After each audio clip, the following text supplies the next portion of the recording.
you can't accuse India of being a tariff abuser and at the same time expect a strong U.S.-India relationship, particularly in regard to China and other threats to the peace and stability of the Indo-Pacific region. Well, I think that Prime Minister Modi and his administration know President Trump very well. They know how to flatter him, whether it be with Howdy Modi or Gujarat conventions, and they will come up with something which at least defers any immediate adverse impact on U.S.-India economy. Economic relations. That's at least my hope, and I think the most likely outcome in view of the president's comments today. I think Prime Minister Modi, Minister Jaishankar, Minister Goyal have all done masterful diplomatic jobs in terms of dealing with what I would consider to be a very difficult personality in regard to President Trump. Vivek Reddy, former Assistant Secretary of Commerce for Trade Development, on the upcoming U.S.-India reciprocal tariffs. Ray, thank you so much for talking to me, and I really appreciate your time. Well, I'm happy to be here. President Trump claims that the tariffs will work out very well between India and the U.S. What is your assessment of this comment that he made earlier today on the overall tariffs that he is going to announce next week? What can we expect? Well, I think you can expect more of the same that you've seen, and that is a chaotic approach to international trade in destruction, really, of the World Trade Organization, and in favor of bilateral deal making. That having been said, there has been progress made in the bilateral talks between India and the United States. And as you know, Prime Minister Modi and Minister Jaishankar and Piyush Minister Goyal have all been very attentive to Trump. They know him from his first term, and they have endeavored to make it so that one, President Trump feels flattered, and two, to give him something that he can hold up as a triumph. So I don't know exactly how he thinks he's going to square the circle. He says that he's going to announce these reciprocal tariffs on April 2nd. And yet at the same time, you have the government of India saying, well, we're moving toward an agreement in September. My best guess is that, as in the past, the can will get kicked down the road and there won't be anything immediate, although there will be a bluster about how America First is being applied to the economic relations between the U.S. and India. It's my hope that the relationship, of course, will continue to be strengthened economically. I don't see a separation really between strategic matters and trade matters. They're all part of the same reality. And you can't accuse India of being a tariff abuser and at the same time expect a strong U.S.-India relationship, particularly in regard to China and other threats to the peace and stability of the Indo-Pacific region. What key sectors in the past, and what key sectors do you think that will be impacted the most? And how do you think these tariffs will be different from the previous U.S.-India trade negotiations or trade talks, as we call it? Well, hopefully, India and the U.S. are going to move toward a lessening of tariffs across the board. That'll be good, particularly for pharmaceuticals. It'll be good. It should be good for auto parts. Yet at the same time, Trump says that he's negotiating, expects a good outcome in U.S.-India talks. He's slamming the rest of the world in regard to automobiles and auto parts. As you know, there is a booming manufacturing sector in India in regard to automotive parts. And that should be an area which is benefited by these talks. But as I said earlier, unfortunately, there doesn't seem to be an overall ethos and strategy for the U.S.-India economic relations. It's one of a transaction, and what do we get today, and what can we hold up as a victory for the president? Again, though, I think that Prime Minister Modi and his administration know President Trump very well. They know how to flatter him, whether it be with Howdy Modi or Gujarat conventions, and they will come up with something which at least defers any immediate adverse impact on U.S.-India economy, economic relations. That's at least my hope, and I think the most likely outcome in view of the president's comments today. Now, you said, this has played out before, and it's often pushed under the rug when it comes to, a trade deal between the two nations. What are the potential economic consequences for U.S. and India businesses across technology, agriculture, pharmaceuticals, and manufacturing if things go south on April 2nd?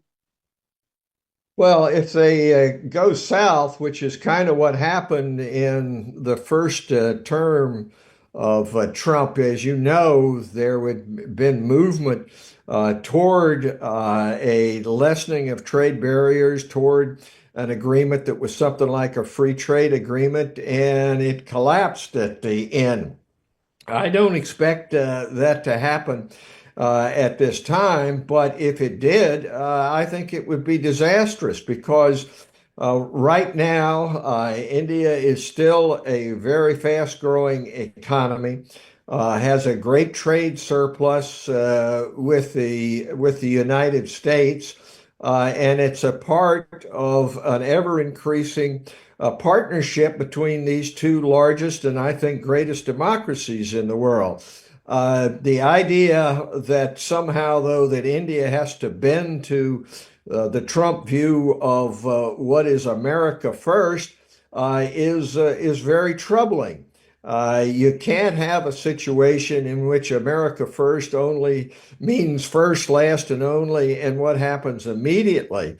As you know, Prime Minister Modi and India have been strong supporters of the World Trade Organization, which had a due process, rule of law approach to trade. That seems to be going out the window.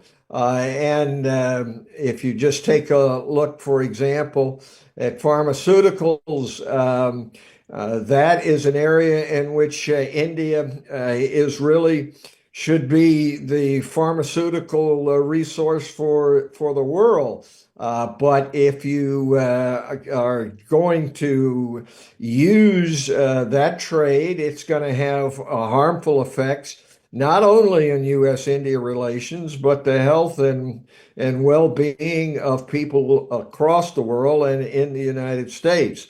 And you can take other sectors as well. Manufacturing, we've been trying to reach an agreement with India in regard to semiconductor manufacturing. In the Biden administration, there was a great movement toward friend sourcing. That means moving from an adversary like China to a friend like India.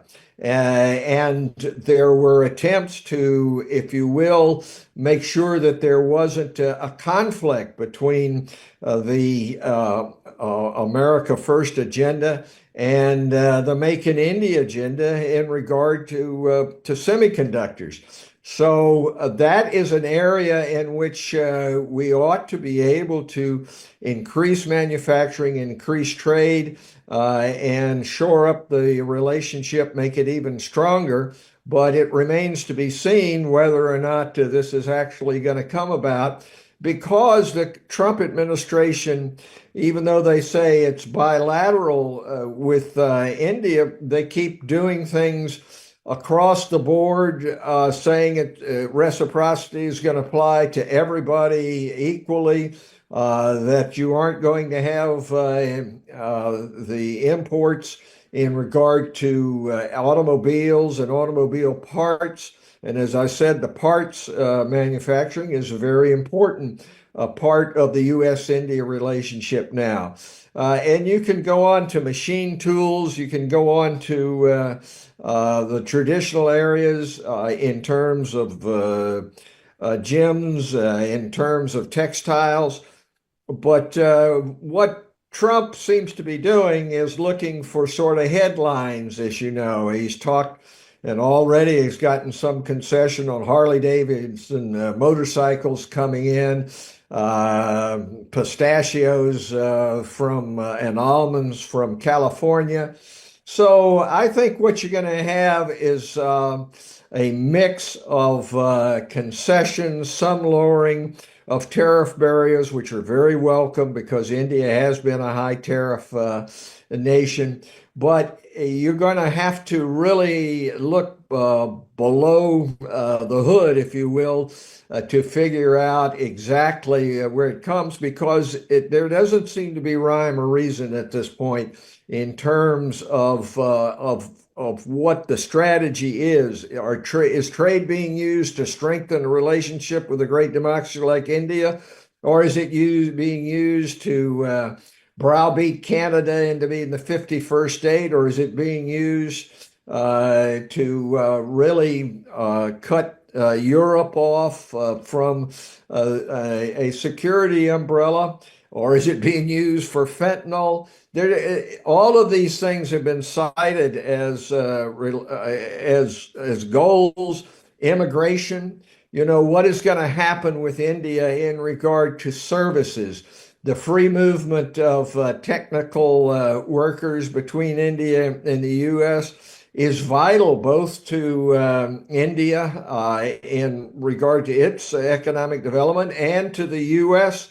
Industry. And yet there are voices within the administration who want to cut back on H-1B visas and want to really interfere with the services trade, which, as I say, bears on immigration. So it's a very dangerous time in regard to U.S.-India economic relations. I do believe that because the Prime Minister and his administration have diagnosed really the president's predilection so well, I think that there will be some progress. But we really need to move to something that is substantive, that has these two great democracies in something that approaches a free trade relationship, so that the resources, which are so great in India in terms of technical resources and even in manufacturing, just shifting defense production from just a sales arrangement to a Make in India. All of these things need to be addressed, but they can't be addressed simply with we're going to make a deal and we're going to come out on top, and we'll be able to say that a great victory has been achieved, which has been the history of what has happened so far in the first 2 months of the Trump administration. Right. Now, from a geopolitical standpoint, how do these tariffs reshape the strategic relationship between the United States and India? You did talk about it briefly, but let's just dig in a little deeper and understand, from a geopolitical standpoint. Well, I think this is really fundamental. When the U.S.-India relationship opened up in the early 1990s, it was really in large part driven by reforms in India, which made it possible to have an economic relationship which had not been in effect during the period of estrangement between the U.S. and India. I wrote a book on this, which was published in 2010, and I was the assistant secretary who worked with Ron Brown, Jeff Garten, and others to do the presidential trade missions, which opened it up. And that led then to a deal on civil nuclear, which in turn provided a level of trust between the U.S. and India, which has borne great fruit strategically. Now, it hasn't done as well commercially as it should. And that is a hopeful outcome of negotiations now. But the point is that the economic relationship has been a driver in the U.S.-India relationship. And it cannot be the case that the progress which we have made in U.S.-India relations will continue if there is this sledgehammer approach to India in regard to tariffs and economic trade, and indeed to the rest of the world. And you have the common interest in regarding to India. India's wanting to get China to play by the rules, that they don't just say Arunachal Pradesh belongs to China. And in regard to the South China Sea and the Indian Ocean, that China is able to control that. And so the economic basis for the relationship, it's not solely the basis, but it is a very, very strong indicator of how the relationship will grow and continue. So if it does not happen, then what happens is that it becomes sort of every nation for itself. And everybody moves toward the Trump view, which is one of transaction. It's not the Trump view is transactional as opposed to relationships. If you were involved in a relationship, which the U.S. and India are and should be, then you try to work out something which is a proverbial win-win kind of situation, which benefits both parties. You may give something in order to have a strengthening of the relationship in another area, or you may forego something immediately for a long-term mutual benefit. That has not been the history of the way in which President Trump has approached international relations, and it's very bothersome. As I say, and I'll repeat, I think Prime Minister Modi, Minister Jaishankar, Minister Goyal have all done masterful diplomatic jobs in terms of dealing with what I would consider to be a very difficult personality in regard to President Trump. But that is no assurance that this is going to turn out right. So we have to see what happens on April 2nd. I believe that saner heads are going to prevail, and we'll move toward an overall agreement which really has been already posited for the fall. And I think it'll have a benefit, whether it be in defense production, whether it be in pharmaceuticals, whether it be in information technology assisted services. All of those areas are very strong parts of the U.S.-India economic relations and fundamental to the strategic relationship. Now, you repeatedly talked about, the diplomatic leverage that India has used to handle the situation. Do you believe that sufficient diplomatic leverage has been used for these negotiations from the U.S. side? Is far more as compared to that in India? And what does this really signal about U.S.-India trade relations? Can we expect anything bigger? Like, you have reports saying there could be something, a deeper deal, probably next year. Well, I think that India has parried the kind of leverage which which President Trump has tried to use, and the stock in trade for President Trump is, you need us, we don't need you. And that has been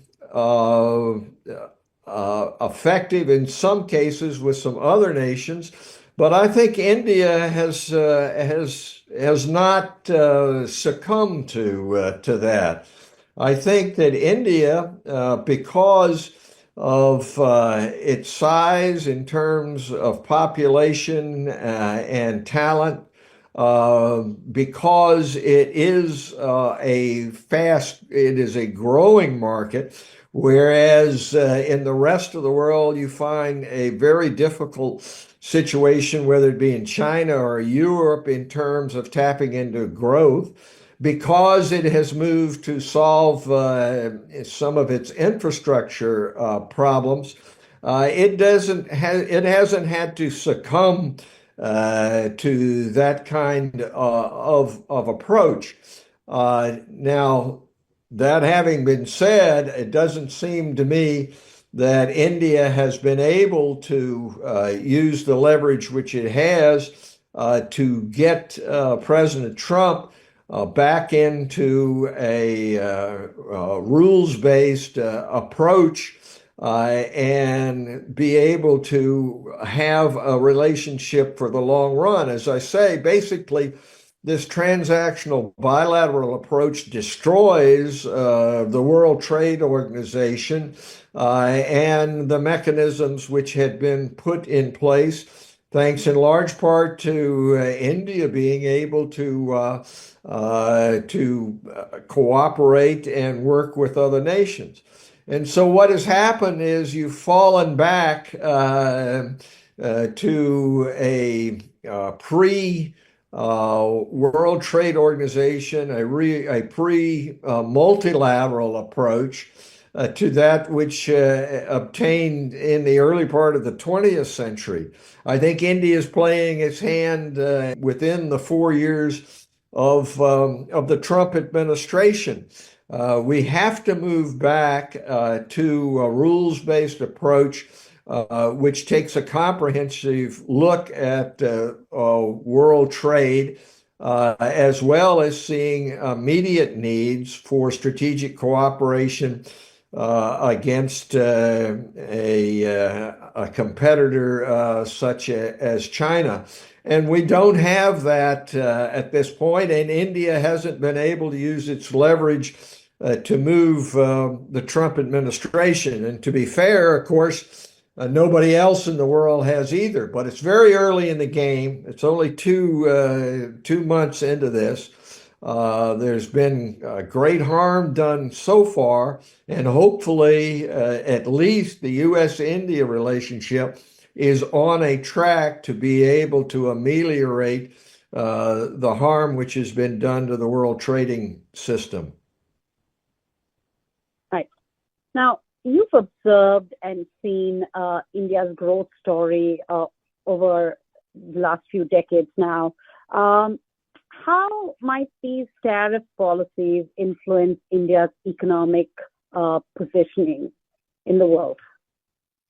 Well, it's been more than a few decades. Actually, I was in India as a Fulbright student in the mid 60s. So I've seen it change completely.